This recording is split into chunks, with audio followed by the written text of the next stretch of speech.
நேயர்கள் அனைவருக்கும் வணக்கம். வெண்முரசு சொல்வளர்காடு அத்தியாயம் 34. இருளில் வெளியே இறங்கி குடில் முற்றத்தில் நின்று அப்பால் தெரிந்த திரௌபதியின் குடிலை தருமன் நோக்கி கொண்டிருந்தார். தொலைவில் எங்கோ ஒரு காட்டு நாயின் ஊளை கேட்டது. இருளிலும் காகங்கள் சிறகடித்து பறந்து கொண்டிருப்பதை கண்டார். அவற்றின் கருமை வானத்தின் கருமையை குறைத்து காட்டியது. இருட்டுக்குள் அங்கு அவர் நிற்பதை அவரன்று வேறெவரும் அறியவில்லை. அவ்வெண்ணமே பெரும் கோட்டை எனச் சூழ்ந்து பாதுகாப்பளித்தது. ஆனால் அதுவே அதை பொருளற்ற செயலாகவும் ஆக்கியது. என்ன எண்ணுகிறேன் இப்போது? இவ்விருளில் இப்படி நின்றபடி அவளையே எண்ணிக்கொண்டிருப்பதை அவள் அறிய வேண்டும் என்று விழைகிறேனா? அவள் குடில் விட்டு வெளியே வருகிறாள். ஏதோ நினைப்பில் விழி சுழற்ற அவரை காண்கிறாள். அவர் தனிமையில் அவளுக்காக நின்றிருப்பதை அறிந்ததும் அவள் முகம் மாறுகிறது. விழிகள் கனிகின்றன. மெல்ல அருகே வருகிறாள். எத்தனை எளிய உள நாடகம்! மானுடர் தங்கள் பகற்கனவுகளுக்குள் ஆணவம் மிஞ்சியும் மூடர்களாக மட்டுமே இருக்க முடியும் போலும். அங்கே 1000 ஆண்டு காலம் நின்றிருக்கலாம். தெய்வங்களும் மூதாதையரும் அன்று எவரும் அறிய போவதில்லை. விண்மீன்கள் என விழித்திருந்து மண் நோக்கி கொண்டிருக்கும் அவர்களுக்கு அது ஒரு பொருட்டும் அல்ல. அங்கேயே ஒரு கற்பாறையாக மாறி அவர் காலத்தில் நிலைத்தாலும் தலைக்கு மேல் விண்மீன்கள் மாறாது சிமிட்டி கொண்டிருக்கும். பெருமூச்சுடன் அந்த வீண் எண்ணங்களை விரட்டினார். உள உச்சங்களில் எண்ணங்கள் ஏன் கட்டவிழ்ந்து சிதறுகின்றன? முனை கூர்ந்தால் கொள்வதற்கு பொருளில்லை என்பதனாலா? அல்லது கொள்ளும் அப்பொருளின் எடையை அஞ்சியா? மீண்டும் பொருளற்ற எண்ணங்கள். அங்கே நின்றிருக்க முடியாமல் அவர் தன் அறைக்குள் சென்றார். நெய்யகல் மெல்லிய ஒற்றை இதழசைவாக நின்றிருந்தது. தூண் நிழல் அருகே அதன் காவல் பூதம் என நின்றாடியது. பீடத்தில் அமர்ந்து அருகே வைக்கப்பட்டிருந்த சுவடியில் ஒன்றை எடுத்து புரட்டினார். மைத்திரேயின் வினாக்களுக்கு யக்ஞவல்கியர் அளித்த விடைகள் அடங்கிய சிறு நூல் அது. கைப்போன போக்கில் ஏடுகளை புரட்டினார். கணவர்கள் அவர்கள் கணவர்கள் என்பதனால் விரும்பப்படுவதில்லை மைத்ரேயி. மாறாக அவன் ஆத்மா என்பதனால் விரும்பப்படுகிறான். மனைவி மனைவி என்பதனால் விரும்பப்படுவதில்லை. அவள் ஆத்மா என்பதனால் விரும்பப்படுகிறாள். கண்களை மூடி அச்சொற்களை அவர் தனக்குள் ஓடவிட்டார். உள்ளம் அச்சொற்களுக்கு அப்பால் தனியாக ஒரு சொல் நிறை என சென்று கொண்டிருந்தது. அனைத்தும் அவற்றின் பொருட்டு விரும்பப்படுவதில்லை. அனைத்தும் ஆத்மா என்பதனாலேயே விரும்பப்படுகின்றன. அவர் எழுத்துக்களையே நோக்கி கொண்டிருந்தார். பூர்ஜ மரப்பட்டையில் கடுக்காய் கலந்த மையால் இறங்கு முனை கொண்டு எழுதப்பட்ட வரிகள். அவை எழுதப்பட்டு எத்தனை ஆண்டுகளாகி இருக்கும்? 30 ஆண்டுகளுக்கு குறையாது. அவற்றை எழுதிய இளமானவன் முதிர்ந்திருப்பான். அவன் அறிந்துவிட்டானா அவன் எழுதியதன் பொருள் என்ன என்று? அவர் சுவடியை வைத்துவிட்டு எழுந்து வெளியே சென்றார். மீண்டும் முற்றத்தில் நின்றிருந்த கொன்றையின் அடியில் கைகளை மார்பில் கட்டி கொண்டு நின்று அவள் குடிலை நோக்கி கொண்டிருந்தார். அவள் துயின்றிருப்பாளா? அவள் காட்டுக்குள் வந்து அன்று நன்கு துயின்றாள். மறுநாளும் துயின்றாள். எப்போது துயில் மறக்கலானாள்? துயின்று கொண்டிருக்கவும் கூடும். இனி அவளுக்கு ஊசலாட்டம் இல்லை. இறுகி இரும்பு குண்டு என ஆகிவிட்டது அவள் உள்ளம். அது குளிர்ந்த உலோகம் அல்ல, நஞ்சு குளிர்ந்தது. தொட்டால் கை எறிவது. அவளால் துயில முடியாது. அவள் குடில் கதவை தட்டி அவள் பெயர் சொல்லி அழைத்தால் என்ன? அவள் எழுந்து வந்தால் அவளிடம் மென் குரலில் அன்னையிடம் மைந்தன் என வந்துள்ளேன் என்று சொல்ல வேண்டும். அப்போது குரல் உடையலாம், கண்களில் நீர் நிறையலாம். அவரே இருளுக்குள் புன்னகைத்து கொண்டார். அவள் முகம் அப்படியேதான் இருக்கும் என்பதில் ஐயமே எழவில்லை. இருளுக்குள் இருண்ட தேவி சிலை போல கல்விழிகள், கல்லுதடுகள். கண்களை கொட்டினாலும் இருளில் எழுந்த அந்த பாவை விழிகளுக்குள் நின்றது. நிமிர்ந்து வானில் அலைந்த காகங்களை பார்த்தார். அப்படி அவள் முன் சென்று நிற்கும் உரிமையை அளிப்பது எது? அவளுடன் காமத்தில் ஆடிய பொழுதுகளின் நினைவுதான். ஆணுக்கு மட்டும்தான் அது அத்தனை முதன்மையானதா? பெண்ணை ஆட்கொண்டு விட்டதாக, அவளுக்குள் புகுந்து முற்றிலும் அறிந்து விட்டதாக எண்ணுகிறானோ? அந்த தனிமையின் தருணங்களை அவளால் கடக்கவே முடியாதென்று எண்ணிக்கொள்கிறானோ? ஆனால் ஆணுக்கு தன் உடல் எதுவோ அது அல்ல பெண்ணுக்கு என்று தோன்றியது. ஆண் உடல் அவனுக்கு மட்டும் உரியது. அவள் உடலோ முதன்மையாக அவள் குழந்தைகளுக்கு உரியது. குழந்தைகளுக்கு பின் அவளுக்கு முற்றிலும் வேறு பொருள் கொண்டு விடுகிறதோ? அவள் கொள்ளும் தனிமையின் தருணங்கள் காமத்தில் மட்டும் அல்ல, எண்ணங்கள் அழுந்து அவர் இருளில் நடந்தார். நின்றபோது சுமை கொண்ட எண்ணங்கள் நடந்தபோது உடன் பறப்பதன் விந்தையை உணர்ந்து புன்னகைத்து கொண்டார். முற்றிலும் அகன்று சென்று விட்டாளா? மீளவே மாட்டாளா? அவ்வாறுதான், ஐயமே இல்லை. அதுவே முறை. அது ஒன்று பிறிதெதுவும் அத்தருணத்தை அங்கெழுந்த சொற்களை பொருளற்றவையாக்கிடும். ஆனால் அவ்வாறு அது முற்றிலும் முடியாது என்றே அரற்றி கொண்டிருக்கிறது உள்ளம். அது வெறும் விளைவு, ஏக்கம். ஆனால் அதை தொடும் அருகமையில் பார்க்க முடிகிறது. இருளில் தன் காலடிகள் ஒலிக்க நடந்தார். மரக்கிளைகளில் கூட அணைந்திருந்த பறவைகள் எழுந்து சிறகடித்து பறந்தன. புதர்களுக்குள் ஒரு சிற்றுயிர் சருகின் சலசலப்புடன் ஓடி மறைந்தது. தொடர்பில்லாமல் வாரணவதம் நினைவுக்கு வந்தது. அந்த எரி மாளிகையை குகை முடிவில் எழுந்து இருளில் நின்று நோக்கிய போது அது ஒரு சிதை என தோன்றியது. அதில் தானும் முற்றோரும் எரிந்து கொண்டிருப்பது போல. அதில் எரிந்தவர்கள் 6 அறியாத 6 முகங்கள். அவர்களாகி அங்கே எரிந்தமைந்தது அவரும் 5. பிரகதாரண்யகத்தின் கதை சொல்லிக் கொண்டு வந்த வைரோசனனிடம் திரௌபதி கேட்டாள், அவர்கள் ஏன் இங்கிருந்து கிளம்பி சென்றார்கள்? அவர்களுக்குரியதல்லவா இந்த கல்வி நிலை? வைரோசனன், இல்லை அரசி, இதன் நிலமும் பொருளும் மட்டும் அவர்களுக்குரியவை. இங்குள்ள கல்வி யாக்ஞவல்கியரால் வகுக்கப்பட்டது. சுலபை மைத்ரேயி இதை தலைமை தாங்கி நடத்திய போதுதான் பெண்கள் இங்கு சேர்க்கப்பட்டார்கள்.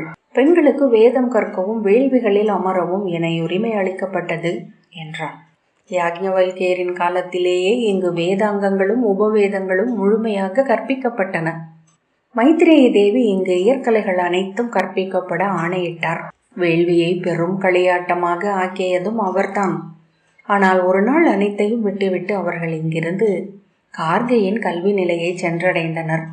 இங்குள்ள ஒரு துளி பொன்னோ ஒரு பசுவோ அங்கு செல்லவில்லை. கார்கையின் கல்வி நிலையில் மெல்ல மெல்ல ஆண்கள் அனைவருமே விலகிச் செல்ல பெண்கள் மட்டுமே அப்போது எஞ்சியிருந்தனர். தலைமை மானாக்கி வதவா பிரதித்தேயின் கீழ் அவர்கள் அமைந்தனர். அவர்கள் அங்கு 7 ஆண்டு காலம் ஊழகம் பயின்றனர். பின்னர் தான் ஜனகரின் அவையில் யாக்ஞவல்கியரை கார்கி கண்டு கொண்ட மெய்யவை நிகழ்ந்தது. அதன் பின் 3 ஆண்டு கடந்து கார்கி முழுமையடைந்தார். வதவா பிரதித்தேயும் உடன் அமர்ந்து முழுமை கொண்டார். பின்னர் 18 ஆண்டுகள் கார்கியின் வேத நிலை மைத்ரேயியால் நடத்தப்பட்டது. அக்காட்டுக்கு இன்று கார்கவனம் என்று பெயர். அங்கு வேதம் கற்பிக்கப்பட்டதா என்ன என்றாள். அங்கு கற்பிக்கப்படும் வேதம் பெரிதெங்கும் இல்லாதது. அதை சாக்த வேதம் என்கிறார்கள். அதில் ரீக் யஜூர் சாமம் 3 பிற எங்கும் போலவே. அதர்வத்தில் தொல்லன்னையரை தோழும் பாடல்கள் 1000 மிகையாக உள்ளன என்றான் வைரோசனன். இங்குள்ள வேத நிலைகள் எதனுடனும் அதற்கு தொடர்பில்லை. அவர்களின் சடங்குகள் முற்றிலும் மந்தனமானவை. அவர்கள் பாடும் சந்தமும் வேறுபட்டுள்ளது. என்றுள்ள மைத்ரேயியை நான் ஒரு முறை அதர்வ வேத பெருவேள்வி ஒன்றில் கண்டிருக்கிறேன். அவர் விழிகளை நோக்க அஞ்சி விலக்கி கொண்டேன். கார்க காட்டை பிற வைதிக முறைமைகள் முழுமையாகவே விலக்குகின்றன. ஆயினும் ஒவ்வொரு நாளும் ஒரு பெண் பாரத வருஷத்தின் எங்கோ இருந்து தன் இல்லத்தை துறந்து நிலை கொண்ட விழிகளுடன் ஊர்களையும் அடற்காடுகளையும் கடந்து அங்கே சென்று கொண்டிருக்கிறாள். பிற வேத நிலைகளில் இருந்து மாணாக்கர் வெளியேறுவது உண்டு. கார்க காட்டிலிருந்து எவரும் வெளியேறியதே இல்லை. அவர்கள் மைத்ரேயிக்கும் கார்கிக்கும் யாக்ஞவல்கியரால் சொல்லப்பட்ட மெய் சொற்களை நூல்களாக்கி கொண்டிருக்கிறார்களா என்றாள் திரௌபதி. இல்லை அரசி, முதுமை வருவதை அறிந்து தன் பொருட்களை மனைவியருக்கு பங்களித்துவிட்டு காணேக முடிவு செய்த யாக்ஞவல்கியரிடம் மைத்ரேயி 7 வினாக்களை கேட்கிறார். அவை இங்குள்ள நூல்களில் சொல்லப்பட்டிருப்பவையே. அவற்றுக்கு மறுமொழி அறியாது திகைத்த யாக்ஞவல்கியருக்கு மைத்ரேயி அளிக்கும் மறுமொழிகளாக அமைந்துள்ளன அவர்களின் நூல்கள் என்றான் வைரோசனன். கார்கியுடனான உரையாடலிலும் கார்கியை மெய்யுரைப்பதாக அந்நூல்கள் சொல்கின்றன. அவர்கள் குடில் முற்றத்தை அடைந்து விட்டிருந்தனர். தருமன் அவள் முகத்தை நோக்க முயன்றான். நெய்விளக்கின் செவ்வொளியில் அது உணர்வற்றிருந்தது. அவள் ஒன்றும் சொல்லாமல் தன் குடிலுக்குள் புகுந்து மறைந்தாள். வைரோசனன், அரசி, ஓய்விடுங்கள். நாளை காலை இங்கே சொற்பேரவை நிகழ்கிறது. பிரகதாரண்யக மரபின் துணை மரபுகளான முண்டகவனம், மாண்டூக்கியவனம், பிக்ஷுகவனம், முக்திகவனம் போன்ற 18 தரப்புகளும் வந்து ஒரே களத்தில் சொல்லாடலுக்கு நிற்கிறார்கள். இருண்ட காட்டுக்குள் சென்று விட்டதை அறிந்து தருமன் நின்றார். வழி தவறிவிட்டால் புலரி வரை சுற்றி வர வேண்டியதுதான். கால்களில் வந்த வழியின் நினைவு இருக்கக்கூடும் என்று தோன்றியது. அப்படியே திரும்பி நடந்தால் குடில்களுக்கு சென்றுவிட முடியும். ஆனால் ஒரு அடி தவறான திசையில் வைத்தார் என்றால் அது முற்றிலும் பிழையான எல்லைக்கு கொண்டு செல்லக்கூடும். இன்னும் கூட கந்தகம் கொப்பளிக்கும் குழிகள் கொண்டது இக்காடு. மானுடர் வாழ்ந்து வாழ்ந்து இதன் ஒரு சிறு பகுதியைத்தான் பழக்கி எடுத்திருக்கிறார்கள். திரும்பி நடந்தபோது அவர் தைத்திரிய காட்டின் அந்த குட்டி குரங்கை நினைத்து கொண்டார். அங்கிருந்த நாளெல்லாம் அவர் மடியில் உறங்கியது அது. அதன் அன்னை பலமுறை அதை தொடர்ந்து வந்து அவரை நோக்கி அமர்ந்திருந்து விட்டு சென்றது. சில நாட்களில் அவர் குடிலிலேயே அது தங்கத் தொடங்கியது. அவரது மர உரிகளை கொண்டு சென்று கூரை மேல் போட்டது. காட்டுக்கனிகளை கொண்டு வந்து குடிலெங்கும் உருள விட்டது. சுவடிகளை ஒருமுறை அது தொட்டபோது அவர் சினம் கொண்டு கை ஓங்கினார். பற்களை காட்டி சீறியபடி தூணில் ஏறி கொண்டது. இரு கைகளாலும் கால்களாலும் குறுக்கு சட்ட மூங்கிலை பற்றி கொண்டு அமர்ந்து ஊசலாடுவது போல் ஆடி என்று ஓசையிட்டது. அவர் மீண்டும் அதை அதட்ட மேலே சென்று சிறு துளி சிறுநீரை அவர் அருகே பீச்சியது. அதன் நாற்றத்தால் அறை நிறைந்தது. அன்று முழுக்க மேலேயே அமர்ந்திருந்தது. அவர் இரவு படுத்த போது மெல்ல அருகே வந்து அமர்ந்து என்றது. அவர் அதன் தலையின் புன்மயிரை மெல்ல தடவினார். அவர் அருகே உடலை ஒட்டி கொண்டு குழந்தை போல சுருண்டு படுத்து கொண்டு உடனே துயிலில் ஆழ்ந்தது. ஆனால் அதன் பின் அது சுவடிகளை தொடவே இல்லை. அவர்கள் அங்கிருந்து கிளம்பிய போது அது மரக்கிளைகளில் தாவியபடி கூடவே வந்தது. அதன் பின்னால் ஓசையிட்டபடி அதன் அன்னை வந்தது. அவர்கள் தைத்திரியத்தின் எல்லை என திகழ்ந்த ஓடையை கடந்த போது அது இரு கால்களில் எழுந்து தலைமேல் கை வைத்து நின்று எம்பி எம்பி ஓசையிட்டு அழுந்தது. கண்களில் நீர் வழிய தலை குனிந்து தருமன் நடந்தார். பற்களை இறுக கடித்து கைகளை முறுக்கி பற்றி இருந்தார். எல்லைக்கு அப்பால் அவர் மறைந்ததும் தொலைவில் அதன் கூறிய அழுகை ஒலி கேட்டது. நெஞ்சுலைய அவர் விம்மி விட்டார். இருளில் நின்று அவர் விழி நீர் உகுத்தார். முதல் துளி விழி நீரின் மென்மையை கன்னங்களில் அறிந்ததும் அனைத்து தடைகளும் அவிழ்ந்தன. அவர் விம்மியும் தேம்பியும் அழுதார். நின்று மீண்டும் கிளர்ந்து அழுது கொண்டே இருந்தார். கால் தளர்ந்து ஒரு சாலமரத்தின் அடியில் அமர்ந்தார். அழுகை முற்றிலும் ஓய்ந்ததும் அவர் உள்ளம் இனிய துயிலுக்கு பின் விழித்தது போல் தெளிவடைந்திருந்தது. வழியை சித்தம் நன்றாக அறிந்தது. தன் குடிலுக்கு திரும்பி மர உரிச்சை கையிட்ட மஞ்சத்தில் படுத்து கொண்டார். மர உரி சுருள் ஒன்றை அருகே போட்டு கொண்ட போது அந்த குரங்கு அருகே படுத்திருப்பதை போல உணர்ந்தார். அதற்கு சூக்தன் என்று பெயரிட்டார். அதை வருடியபடி துயிலில் ஆழ்ந்தார். காலையில் நீராடி மீண்ட போது குடில் முற்றத்தில் காலன் காத்து நின்றிருந்தான்.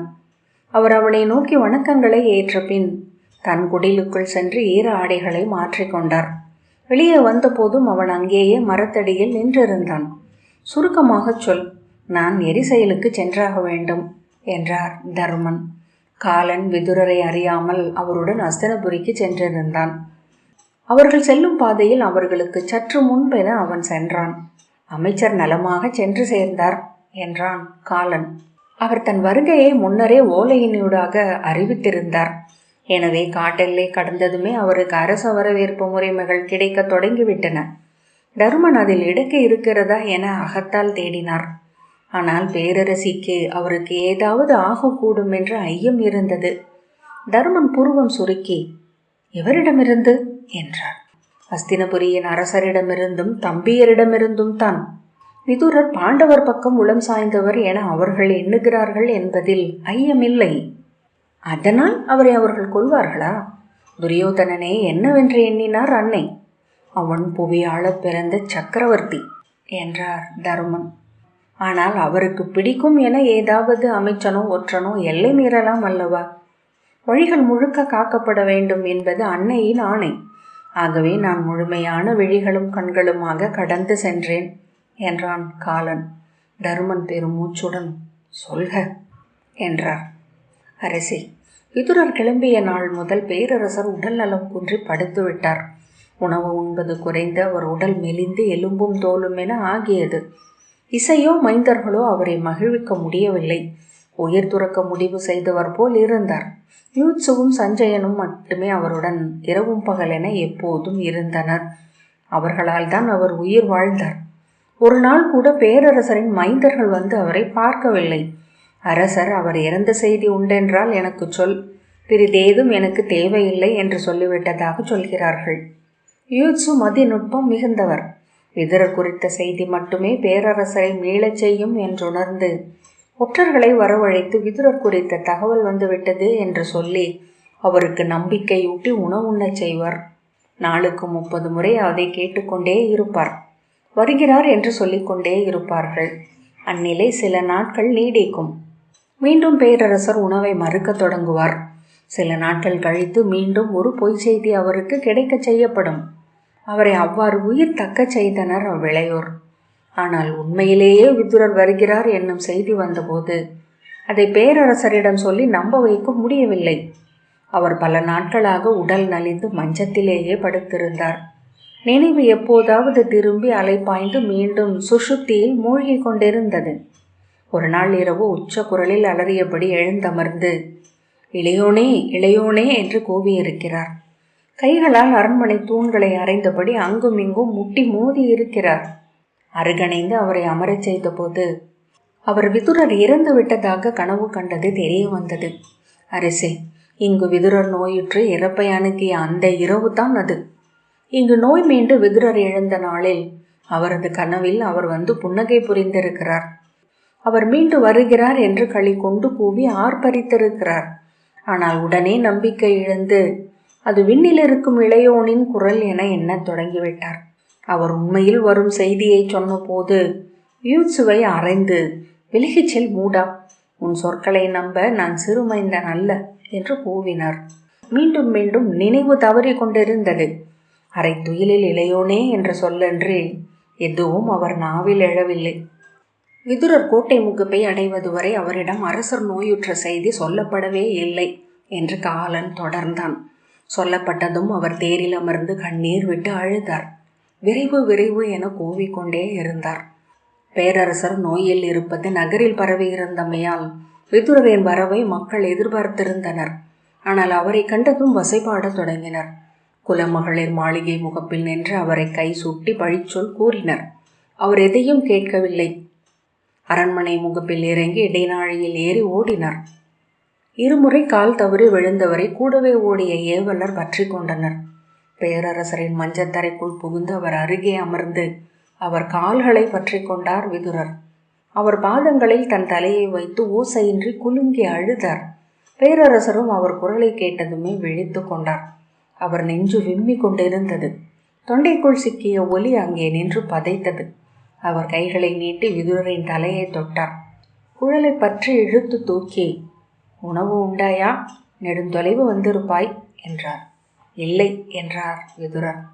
உணவருந்து யூத்சு, இளையோனை உணவருந்த செய் என்றார் பேரரசர். யூத்சு, தந்தையே, நீங்கள் உணவருந்த வேண்டும் என்றான். ஆம், கொண்டு வா என்றார். அதன் பின் கண்ணீர் விட்டு விசும்பி அழலானார். அவர்கள் அவர் அருகே நின்று அவர் அழுது ஓய்வது வரை நோக்கி கொண்டிருந்தனர். அவர் மீண்டதும், உணவு கொண்டு வா, ஊன் உணவு என்றார். காலன் சிரித்து, அவ்வளவுதான். நீரை கண்டு இணைந்து கொண்டது. ஒரு சொல் பேசப்படவில்லை. மறுநாள் காலை பேரரசர் பீடத்தில் இசை கேட்க அமர்ந்திருக்க அருகே விதுரர் அமர்ந்து ஓலை சுருக்கங்களை சொல்வதை நோக்கினால் அங்கே ஏதும் நிகழ்ந்தமை காண எந்த சான்றும் இருக்கவில்லை என்றான். விதுரர் மீண்டும் அமைச்சரானாரா என்றார் தர்மன். ஆம், அதைத்தான் அஸ்தினபுரியில் விந்தையாக பேசிக்கொண்டார்கள். விதுரர் அகன்றதுமே அமைச்சு பொறுப்பு முழுமையாகவே அங்கரின் கைகளுக்கு சென்றது. அவரும் பால்கீகரும் அதை நடத்தினர். அவர் மீண்டு வந்ததும் அவரையே அமைச்சராக மீண்டும் அமைத்து அரசர் ஆணையிட்டார். அவரே கிளம்பி வந்து அமைச்சரை கண்டு பணிந்து இயல்பாக முகமன் சொல்லி அவ்வாணையை அளித்தார். விதுரரும் ஒன்றும் நிகழாதது போல அப்பொறுப்பை ஏற்றுக்கொண்டார். அவர் உங்களை சந்தித்ததை சொல்லவில்லை. உங்களை பற்றி அரசர் ஏதும் கேட்கவும் இல்லை. அவனுக்கு தெரிந்திருக்கும் என்றார் தர்மன். ஆம், இங்கே எப்போதும் அவரது ஒற்றர்கள் சூழ்ந்துள்ளனர் என்றான் காலன். அவரை மீண்டும் அமைச்சராக ஆக்க பூரிசிரவசுக்கு விருப்பமில்லை என்று அறிந்தேன். அதை அவர் சொன்னதாகவும் அவர் என் தந்தை, அவ்வண்ணமே இங்கிருப்பார் என்று அரசர் சொல்லிவிட்டதாகவும் சொல்லப்படுகிறது. நான் அதை உறுதி செய்து கொள்ளவில்லை. தர்மன். அவன் அவ்வாறு சொல்லக்கூடியவனே, சிறியன அவன் இயல்பல்ல என்றான். காலன் தலைவணங்கி அகல தருமன் வேள்வி சாலைக்கு சென்றார். நகுலனும் சகதேவனும் முன்னரே அங்கிருந்தனர். அவர்களுக்கு அருகே அவருக்கென இடப்பட்ட தர்பை புல் இருக்கையில் அமர்ந்தார். பிரகதாரண்யகத்தில் வழக்கமான மாபெரும் வேள்வி செயல் நடந்து கொண்டிருந்தது. அவி உண்ட நெருப்பு ஒளி இழந்து சுருண்டது. மெல்ல எழுந்து கொழுந்துவிட்டு தாவி காற்றில் ஏறி நின்று துடித்தது. வீதர் நாட்டு பட்டை விரித்து உதறும் ஒலி போல் இருந்தது அதன் ஓசை. வேத சந்தத்தில் அது மட்டும் தனியாக ஒலித்தது. கட்டப்பட்டு திமிரி தாவும் சிம்மம். மண்ணில் கட்டப்பட்டுள்ளது ஏரி. மாதரி சுவானுக்கு அன்னையிலிருந்து விடுதலையே இல்லை. வேள்வி மீதம் உண்ட பின் அவர்கள் எழுந்து வெளியே வந்தனர். தருமன் சுருக்கமாக காலனின் செய்தியை சொன்னார். ஆம், நான் அதையே எதிர்பார்த்தேன் என்றான் நகுலன். வைரோசனன் அவர்கள் அருகே வந்து, வரும் முழு நிலவு நாளில் இங்கே பெரும் பூத வேள்வி ஒன்று நிகழவிருக்கிறது அரசே என்றான். அதை நிகழ்த்துபவர் அஸ்தினபுரியின் அரசர். பேரரசர் உடல்நலம் குன்றி இருந்தபோது நாளும் அவருக்காக அவியிட்டு வேண்டிக் கொள்ள ஆணையிட்டு இருக்கிறார். இப்போது அவர் உடல்நிலை செம்மையாகிவிட்டமையால் அதை பெருங்கொடை வேள்வியாக ஆக்கும்படி ஆணை. நகுலன், அஸ்தினபுரியில் நாளும் வேள்வி நிகழ்ந்து கொண்டிருக்கிறது என்கிறார்கள் என்றான். அஸ்தினபுரியின் செல்வம் அத்தனை வேத நிலைகளுக்கும் சென்று கொண்டிருக்கிறது. வைதிகர் அனைவருமே இன்று அஸ்தினபுரிக்கான வேள்விகளில் ஈடுபட்டிருக்கிறார்கள். வைரோசனன், உண்மையில் இன்று பாரத வருஷம் முழுக்கவே வேள்விகள் பெருகிவிட்டிருக்கின்றன. அத்தனை சத்திரிய மன்னர்களும் தொடர் வேள்விகள் செய்து கொண்டிருக்கிறார்கள். இதுபோல வேள்வி பெருகிய காலம் பெரிதில்லை என்கிறார்கள். வேள்வி புகை நீர் சுமக்காத கார்மேகம் போல நகர்கள் மேல் பரவி நின்றிருக்கிறது என ஒரு சூதன் பாடினான் என்றான். நகுலன் புன்னகை செய்து, சூதர்கள் நஞ்சு கலந்தால்தான் சொல் மணக்கும் என்று அறிந்தவர்கள் என்றான். ஒவ்வொருவரும் வேள்வி புரவலர் என்னும் பெயர் பெறுவதற்காக போட்டியிடுகிறார்கள். பெருவேள்வி புரிபவன் முதன்மை சத்திரியன் என்று எண்ணுகிறார்கள் என்றான் வைரோசனன் சிரித்து கொண்டு. முன்பெல்லாம் அயோத்தி, கோசலம் போன்ற தொன்மையான அரச குடியினர் வேள்விகளை பெரிதாக செய்ததில்லை. அதனால் அவர்கள் அடைவதற்கொன்றுமில்லை. உருவாகி வரும் புதிய அரசர்களும் குல தூய்மை அற்றவர்களுமே தங்களை உயர்ந்தோர் என நிலைநாட்டும் பொருட்டு வேள்விகளை செய்வார்கள். வேள்விகளை செய்வதே குல தகுதி குறைவு என்பதற்கான சான்றாக சத்திரியர்களின் அவைகளில் இழிவரலுக்கு ஆளாகும். நாம் கிளம்புவோம் என்றார் தருமன். எங்கு மூத்தவரே என்றான் நகுலன். கார்க குறுநிலைக்கு செல்வோம். அங்கிருக்கும் இன்றைய மைத்திரியையே பார்ப்போம் என்றார் தருமன். நகுலன் தயங்க வைரோசனன், அவர்கள் ஆண்களை அங்கு விரும்புவதில்லை என்றான். சென்று பார்ப்போம். உள்நுழைய ஒப்புதல் இல்லை என்றால் நாம் நின்று விடுவோம். திரௌபதி மட்டும் செல்லட்டும் என்றார் தருமன். அவர்களின் வேத நிலையை பிற வேத நிலைகள் ஏற்றுக்கொள்வதில்லை என்றான் நகுலன். நாம் அவ்வாறு பிரித்து பார்க்க வேண்டியதில்லை. நாமும் எவருடனும் இல்லாதவர்களே என்றார் தர்மன். அவர்கள் தலை அசைத்தனர். ஆனால் மாலையில் காட்டிலிருந்து திரும்பி வந்த அர்ஜுனன் அதை உறுதியாக மறுத்துவிட்டான். மூத்தவரே, நாம் சாந்தீபனி குறுநிலைக்கு செல்வோம் என்றான். ஆம், அங்கும் செல்ல வேண்டும். ஆனால் என தொடங்கிய தருமனிடம், நாம் அங்குதான் சென்றாக வேண்டும் மூத்தவரே. சில நாட்களில் அங்கே இளைய யாதவர் வருவார். நாம் அவருக்காக காத்திருப்போம் என்றான் அர்ஜுனன். ஆம், நன்று என்றார் தருமன். திரௌபதியும் அதையே விரும்புவாள். அர்ஜுனன் அதற்கு மறுமொழி என ஏதும் சொல்லவில்லை. அவன் சொல்வான் என எதிர்பார்த்து பின்பு தருமன், அவள் அவரிடம் மட்டுமே பேச விழைவதாக என்னிடம் சொன்னாள் என்றார். அதற்கும் அவன் ஒன்றும் சொல்லவில்லை. சொல்வளர்காடு 34வது அத்தியாயம் இத்துடன் நிறைவு பெற்றது. நன்றி.